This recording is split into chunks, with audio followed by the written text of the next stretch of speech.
Hey there, English speakers. Welcome back to another video on common mistakes that English learners make.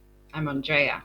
Today, we're going to be talking about prepositions of place, specifically in, on, and at. So let's get started.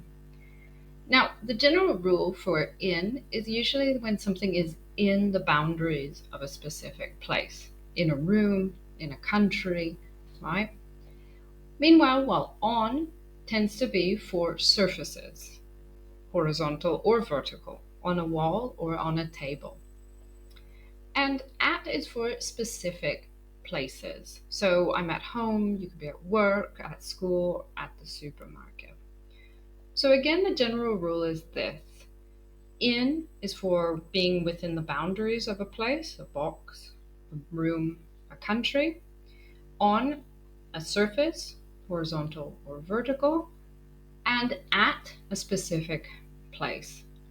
Now, sometimes we can make a distinction between in and at.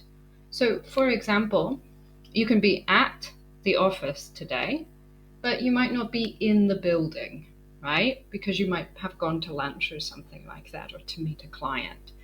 So, at is when you're kind of at that specific place for a period of time. And then in is when you want to be more specific about being inside, surrounded by that place. So you can be at a bus stop, but you might be in a bus shelter, like the protective place, right? And also when traveling, a lot of students make the mistake. I have been in Barcelona, I've been in France, but that's usually what we use is we've been to these places. I've been to France, I've been to Barcelona. Great.